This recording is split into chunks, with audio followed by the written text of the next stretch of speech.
Erynn, welcome to the podcast. I'm super excited to work with you today. For people who aren't familiar with you and all the amazing stuff you're doing in the soccer world down there in Louisville, would you mind filling them in a bit about who you are and all that you got going on? Yeah, of course. Thanks for having me. Like Dan said, my name is Erin. I am a senior goalkeeper for the Louisville women's soccer team. I've been here all 4 years, so I've spent a lot of time in Louisville, Kentucky, but I'm originally from Connecticut, so I'm an East Coaster at heart. Just had the really cool opportunity to play back in Boston and be there with my team, which was super fun. Um, yeah, that's pretty much it. Absolutely. How did we end up in Louisville? Because obviously, being from the Northeast, I find a lot of people from the Northeast, like I'm guilty of this myself. I grew up in middle of nowhere, Pennsylvania, and I've slowly migrated my way south because I'm kind of over the whole winter snow thing. And I learned you can't shovel sunshine. So, similar story for you, or how did we end up in Kentucky?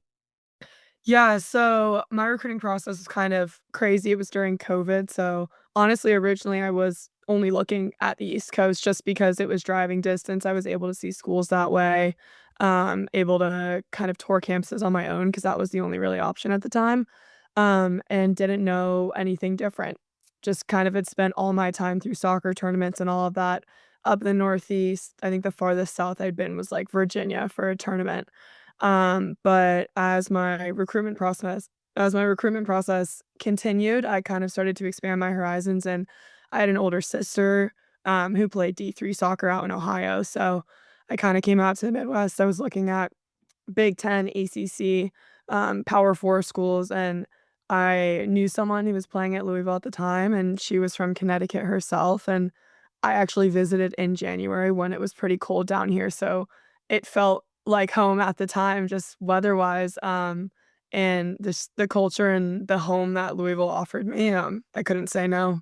Yeah, that's incredible. And I got to ask, when you say Virginia for soccer, is that a little Jeff Cup action then? Yeah, it was Jeff Cup. We love the Jeff Cup. Oh my goodness, it's crazy. It's like the event for youth Yes. soccer athletes who play like travel and club and all that sort of thing. I remember I had clinics in Maryland before I moved down here to North Carolina, and I had so many athletes that Jeff Cup was like Christmas to them. It was the event start on the calendar. It's like such a big deal in the soccer space that way, and it's so comical to me because like I thought Richmond was, like, the most random city to have it in, like, I've been to Richmond multiple times, I'm like, "Huh, I didn't pick this as, like, the Yeah. soccer town," if you will.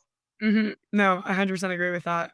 Now, obviously, we found our way to Louisville that way, and we play goalkeeper, which obviously there's one of on the team that way. What was it like walking into a college environment where it's like, "Hey, look, like, there's only one of these on the field at a time," right? Like, if I play midfield, I'm willing to move around a little bit. Okay, we might have somewhere between 3 and 5 midfielders on the field. Like, goalie, it's like, it's just you. So what was that kind of transition like into, like, whole new environment, whole new college area, and it's like, "Hey, like, there's only one of us on the field, like, someone gets the spot, someone doesn't at the end of the day," you know?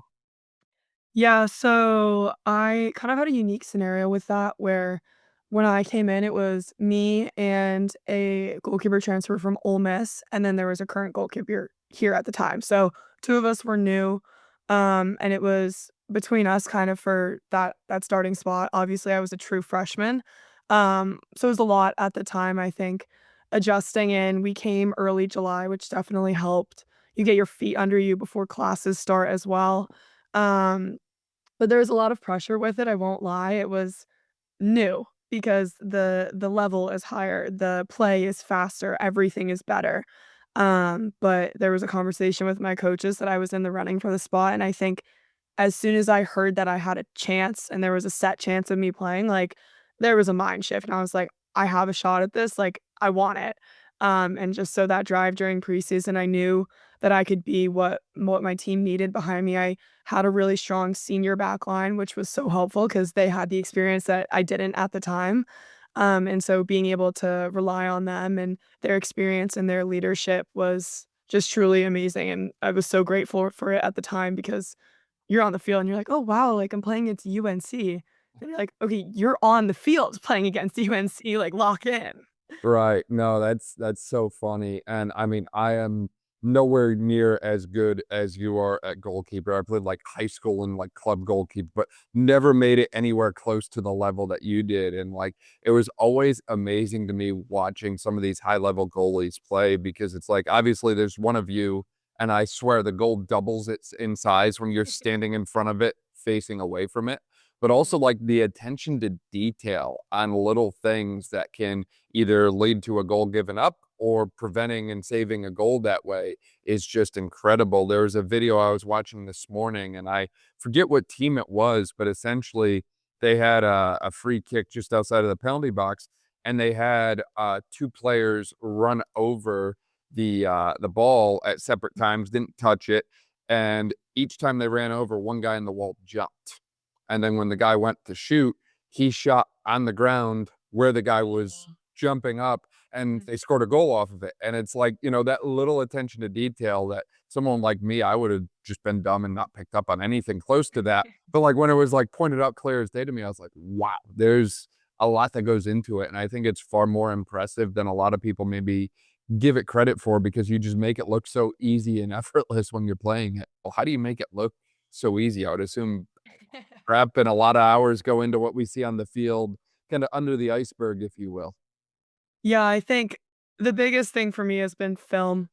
Film from practice, film from games, review sessions, not just with my goalkeeping coach, but with my entire backline as a whole, just so I know what their responsibilities are, and when we scout other teams, I know what they're thinking in that moment and what we're looking to prevent with that individual player, and being able to help communicate that to them. That's been kind of, I think, one of our biggest strengths this season is our back line is filled with a lot of seniors. We've played a lot of years together, so I can say one word and they know what I'm thinking, and that's just been such a strength because I don't have to waste my time or energy figuring out what their role is because I can give them a quick thing, they know what they're doing, and then I can go back to focus on, "Okay, what is the attacker telling me? How am I reading the first attacker, and how am I putting myself in the best position to possibly defend this?" Yeah, I'd imagine developing that chemistry and that concept of getting everyone on the same page is unbelievably important that way. And it's interesting to hear you bring up film, because that obviously gets brought up a lot. Like, oh yeah, we watch film, we watch film.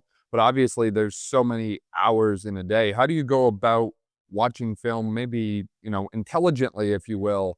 I bring up this concept of working smarter, not harder a lot, because I have a tendency to do the opposite. And I put more time in than I need to, and maybe there's more efficient path that I missed. And I know athletes are always looking to do that with everything that they do. So how do you take that approach and apply it to film that way? Yeah, I think something that was really helpful to me, especially at the beginning of my career, was taking things one at a time. So my coach was really good about this as well. Let's say I would record an entire training session, there would be one concept that we would focus on because there's so many different things that obviously I needed to work on, or so many different things that were popping up in film. But kind of like you said, working smarter, not harder. If we weren't focused on all those things, I'd probably be sitting there like, okay, A, I am nowhere near as good as I thought I was, and B, oh my gosh, there's so many things I need to fix all at the same time, like, what do I do? So, whether it be the positioning of my hands, whether it be, "Okay, we're gonna focus on kick saves and getting my timing right for when I'm coming down for them," just focusing on those smaller details, and then you slowly build that portfolio over time, and then you look back after a few months and you're like, "Oh, wow, like, all of these things, I've slowly improved upon each one individually, and now I'm here." But it didn't feel like all of that at the time. And then with game film, for example, obviously watching 90 minutes of every single action is difficult for any player. I'm kind of in a position where I can just look at when the ball is either in our defensive half or my touch is on the ball. So we have a software that's been really helpful with that, just seeing my positioning as the play is developing, or if there's a shot or an actual action on goal, just watching those moments. What could I have done better? Looking at where the attackers are positioned. So, yes, the shot came from here, but if they had made that pass and then she had, how would I have adapted and been in a better position in that moment? Absolutely. One of the things I struggled with, this is again like 10 plus years ago at a very minute level compared to you. Like, again, I'm talking high school. I'm not that good. I'm not that impressive. I always want to throw that out there. But like, I always struggled with the timing of like, when do I go out of the box and like either get a ball that's out there, or like if you're like in a one-on-one, like I always just kind of sent it and went right after someone. And Mhm. sometimes I learned that that wasn't always the best strategy. What's kind of Yeah. become your own like internal litmus test, if you will, for deciding like when to go and literally like just get the freaking ball versus like when to like hang back in front of the goal more? Because I find that that's something that's almost like instinctive in nature, and like some people just kind of have it and some don't. I don't know. Yeah, I mean, I think I definitely am more similar to you where naturally I kind of just wanna go, but what I've been told throughout my years is a coach would much rather reel a player back in. They can't tell you to have that bravery to come flying out in those moments. So I think that's definitely been a part of my play that I've been developing and working on throughout the years. Kind of just taking a moment to assess is what I always say to myself, like, "Okay, I wanna go." Take a moment to assess, "Do I still wanna go?" Where are my defenders? How close are they? How far away are they? Is it truly a one-on-one, or if I'm holding or dropping and delaying, do they have time to then join in and help me affect this play? And then in those moments where it's just whether it's a, "Okay, I'm going," or it's I make those mental notes and I'm like, "Okay, I'm going." Just being as fast as I can off my line. I think I play a bit of a high line to begin with, which is helpful, especially, just with space behind our back line being connected. And then just being brave going through the ball and just plowing through and hoping for the best. I love that, just plowing through and like Yeah. spray and fray kind of approach, if you will. Obviously, the physical demands of playing goalkeeper are very high, like from the jumping to the contact to some of those like acrobatic saves that y'all make. It's always wicked impressive for me to watch that. Like the body control and awareness that you have is just insane. What does the typical training block look like for you, whether that's on field or in the weight room that way? What kind of things go into like the making of a D1 goalkeeper, if you will?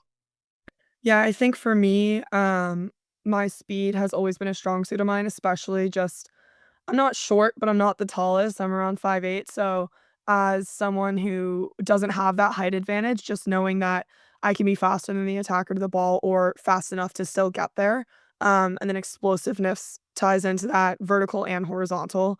Like, okay, I have quick enough feet, but now when I need to explode out, how do I do that? So that obviously ties into the weight room a lot and jumps and legs and hamstrings and quads and all the fun stuff has been a huge part of development for my play. On the field, I'm trying to think of what like a normal day. We'll normally pick some sort of concept that we know we're gonna face, whether okay, this team scores a lot of balls off of cutbacks, so that's kind of the focus today, or they're gonna pick their head up when they're 20, 30 yards out. So that's the focus, 1v1s. And we kind of have a unique training situation here where we have male practice players. So it is a fun environment in training because they are incredibly fast and physical and strong, and they test your limits, but it's also really nice when you do make that save and you're like, "Okay, like, a guy can't score on me," kind of moment. Yeah, that's interesting. I've not heard of teams doing that before. That's very unique. My goodness. Are there any other like little like unique things that you've done, maybe even back in like the travel days, high school days, whatever that way, in relation to soccer that you're like, hey, you know, this thing, it was a little bit unconventional, but it paid dividends from a training standpoint. Yeah, I think one of the first things that pops to mind is we run our field player test here as goalkeepers, which I feel like a lot of times goalkeepers will have a little bit different of a test, but we do the same running. But it helps so much with fitness and it helps with mental fatigue and staying locked in the game. And obviously, when I'm doing my summer packets, I'm like, oh, wow, I don't want to run.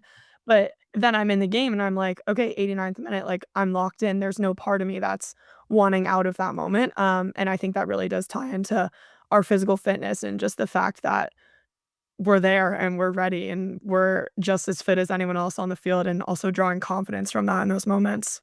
Now, you mentioned the concept of being locked in, which obviously I think now more than ever, people are starting to understand and appreciate that sports are just as mental as they are physical that way. What does your kind of mental training look like? Are you into like meditation practice or journaling, or what do you do to kind of mentally prep for game day, get through hard trainings, that sort of thing? Yeah, so I'll start kind of with after a game. So let's say we just finished a game the next day. we as a team always do a journal prompt of well, better, learned. What did I do well? What do I want to do better? What did I learn from the game? And you put it down on paper, you look at it and you're like, okay, put that game behind me. Look at my what I want to or what I learned from it, what I want to do better. That's what I'm going to focus on. Move on. And then for me, before a game, the day of, I do kind of like a meditation where I walk myself through what my warm-ups are gonna look like in my head, what the game's gonna look like through my head, and take that moment to kind of just calm down and take a few breaths and be present and be in the moment. And then once I have that foundation, that's kind of where I start to ramp myself up with music and pregame hype and kind of get into the flow of things. But I love having that foundation to start at. I usually pick anywhere between 1 to 3 words, depending on the game and what I feel like I need. So, sometimes it's calm, confident, athletic, sometimes it's strong and fast. Like, what do I need in that game? What's the game demanding of me? Do I need to be the person that slows the tempo down? Do I need to be more composed in the back? Or, okay, there's gonna be a lot of action this game, like, I need to be fast, I need to be quick, I need to be brave, I need to trust myself. And just having those power words that I can latch on to and just kinda like my mantra for the game where if negative thoughts start to creep in, like, I just repeat those 3 words in my head and everything else goes out. I love that. I love that so much. I think it's so important to have that, like, groundedness, if you will, and individualizing that to the task at hand, whether that's a specific game or a training session. I think that's amazing to have those kinda focused words, if you will, that way. You mentioned a little hype music that way. I gotta ask, what's on the playlist? Are we throwing, like, some T Swift on pregame, or, like, what do we go to? I'm a big house music person. I love the Two Friends remixes on game days. Those are a big hit. But yeah, anything from John Summit to I'm trying to think of who's been on recently. I've had Swedish House Mafia recently playing. I'll do some rap. I'm kinda all over the place, but not necessarily my pop music on game days. I love that. What's our go-to 2 friends mix? Like, which volume do we like the most? Oh, recently it's been 14. I love 15 and 17, but 14's kinda just been sticking lately. Yeah, no, that's awesome. It's funny. We just had a whole debate about this over the weekend, and I'm the worst. I don't remember by the numbers. I remember like the cover art. So I'm like the one with the Yeah. cereal. Like I think there's Yeah, that literally, like, the 18 or red one. something like that. Like the cereal box cover. That one. That's Uh-huh. the one I like. Yeah, Yeah. little things like that. It's freaking hilarious. Obviously, what you're doing is freaking amazing and impressive, but I feel like a lot of times athletes have little hidden battles or obstacles that they have to overcome, whether that's in the form of an injury or the form of like, just navigating living in a new world for the first time, a new space for the first time, all that sort of thing. Any kind of obstacles that you've had to overcome thus far in your soccer career, Aaron?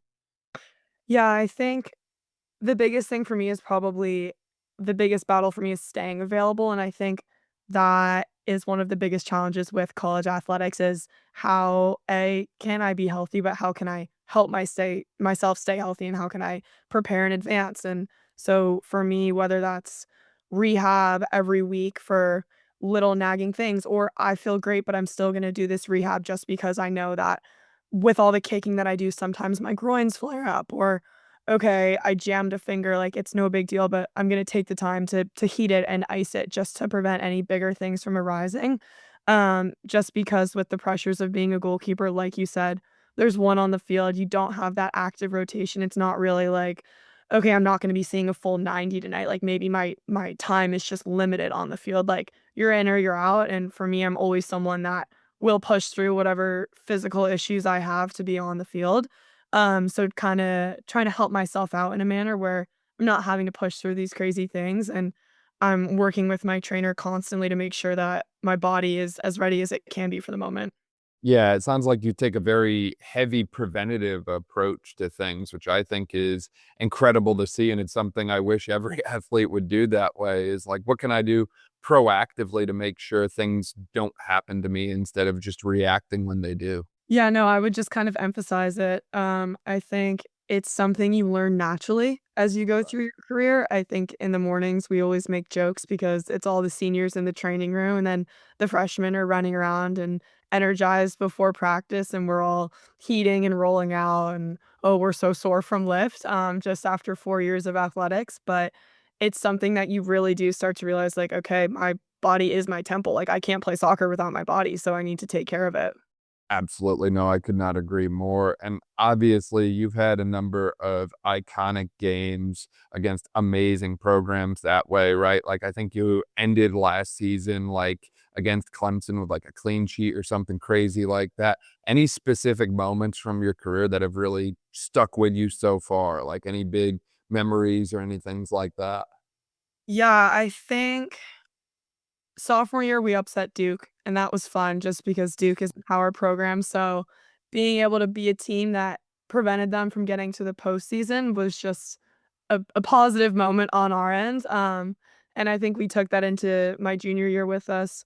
For me specifically, our 0-0 tie last year against Notre Dame, I had been out with an injury for a few weeks prior, and was kinda just coming back into things, and being able to kinda step up into that moment, it felt so good to be back on the field with my team and be able to be there for them, and we defended our hearts out that game, like, that was a team win. We walk or I say win, it felt like a win just because everyone gave 120%, and just knowing that you can compete with a team of that level, a team that this year's 7-0 in ACC play, that kind of confidence that your team gets from moments like that just carries you through that season, the following season, and you just continue to build your portfolio and draw confidence from it. Yeah, no, I think that's amazing. Like you stack wins almost, and if like Exactly. you get a little positive momentum, and then you just continue to go all in on that positive momentum. And going back to what we talked about before in relation to overcoming obstacles, because again, I think that's a guarantee for athletes. You're always going to have difficult times. You're always going to have some unique challenge presented to you. Going back to your strategy from, an analyzing video, like if you just narrow it down to one thing at a time, right? Hey, I've got this like mountain of an obstacle I have to push through. Now, maybe it's an injury, or maybe it's just navigating like living in a new, like, city for the first time, whatever it is. If you just break it down to one thing at a time and you stack those small wins, like you just mentioned, like literally anything is possible and you can do anything that you put your mind to. I think it's just a matter of having the right mindset and being able to like compartmentalize those big things into small little chunks and go one at a time, if you will. And I think that's something that's so difficult for athletes to develop. Like it's getting harder and harder to keep up with all the demands that athletes are being called to do. It's like, not only do you have to be ready to go, at a moment's notice that way, but you've also got to like personally brand yourself and market yourself and have a sense for business and all these other things. Like the athlete is becoming a modern day version of the Renaissance man, in my opinion, that way. And it's just so much for y'all to juggle, in my opinion. Yeah, it's definitely a changing world within college athletics and especially with NIL, like you mentioned. I really love how you say one thing at a time. Our team's mantra this season is just one. Like we are one, next one thing at a time, one game at a time. And that's been a core concept for us and something we say before every game and remind each other of in the hard moments. So I love that. Absolutely. No, I'm always here for all of that sort of thing. Now, what's the future looking like for you, Aaron? Obviously, we've talked a lot about the past and the present, but what is the future post women's soccer at Louisville going to hold for you? Yeah, so I mean, I would love to continue playing. I'm kind of open to playing anywhere, domestic, international, would love to travel and see the world. And then majoring right now in marketing and being able to work within the NIL world and be able to build my own brand and market myself and kind of work with marketing teams has been really unique because I kind of feel like I'm getting that experience when I can't necessarily or I don't necessarily have time for an internship during season. So being able to build my own brand and then market myself and then reach out to companies and market their products just has been a really cool way of kind of knowing, "Okay, I like to do this, and here's my experience with doing it." You mentioned the NIL era, and obviously, you being the marketing major, you're the expert here. What kind of insights do you have for other athletes in relation to themselves, marketing, branding, and so on that way? Because I feel like they always hear so many different things from so many different people that have never stood in their shoes as an athlete. Like, I think it's different when you're literally in the trenches yourself right there with them. Yeah, I think the biggest thing for me and the biggest obstacle with NIL I faced is just getting started. I got here freshman year and I kind of was like, "Oh, women's soccer isn't a revenue sport. This doesn't really apply to me. I'll do it next year." And then sophomore year, I made some gear and was like, "Oh, this is fun." Made a few dollars. But it wasn't really until junior year that I actually tapped into NIL, and it doesn't matter if you're a revenue sport or not. If you can show your worth and your brand and be able to say, "This is who I am on the field, but this is also who I am off the field, and here's how your product or your clothing fits with that," they're gonna love it. And just posting your content and not being afraid to do so. Your social media is your social media. It's there for you to post on. So just not being afraid to start, and it's really open to everyone right now. Um, and I think honestly, sometimes non-rev sports have more success with it just because you're willing to put in the work a little bit more. Yeah, for sure, and I think a lot of it just comes back to being authentically yourself at the end of the day. Like, I feel like some people put on these, like, personas online, if you will, and I feel like eventually that's going to catch up with you one way or another. I think just do the things that you enjoy and be authentically yourself, right? Like, you mentioned clothing. If you don't enjoy clothing, like, for me, I just wake up and grab the top thing in the drawer and go about my day. Like, I'm not the poster child for a clothing company by any means. But if you enjoy fashion and you enjoy that stuff, absolutely go all in on it. Same thing with like supplements. Like if you don't take any supplements, don't rep a supplement Yeah. company. It just doesn't make sense. Like I feel like a lot of the times people hear opportunities that just sound good because of maybe the financial side or the balance side or whatever that way. But in reality, I think at the end of the day, as long as you just stay true to yourself, the money will find you eventually. You just have to do what makes sense for you and stay true to you as a person. Because I think it's easy to get lost in some of the fame and clout that can get thrown your way as an athlete, I'd imagine. Yeah, definitely. And I think that's been a big thing as well as like, don't just say yes to every opportunity because you want the money, like you said. And being able to look over those contracts and know just because NIL is still pretty new. So there are some companies that might try and take advantage of you. So just being smart with the whole thing. Obviously, saying no is very difficult. I'm still learning how to do it myself in a lot of aspects of life that way. Is there anything that you've learned from yourself or your own experiences that have really driven home the importance of being able to kind of put that barrier up and turn away from different opportunities? Yeah, I think there's just a simple fact of if a company is reaching out to you, they're going to give you a lot more credit and respect if you take the time to be like, "Hey, thank you for reaching out. This opportunity doesn't, I don't feel like this opportunity matches who I am," or "I'm not looking for new partnerships at the time, but I appreciate you reaching out." Just, it doesn't have to be long, a few sentences, doesn't take that much time rather than no response at all. Then, oh, are they wasting energy to follow up with you because they think you don't see that? So, just taking that initial time to get back to someone, even if it's not an opportunity you're interested in, they'll have respect. Then maybe there's something in the future that you do want to collaborate them with. You might have a connection there.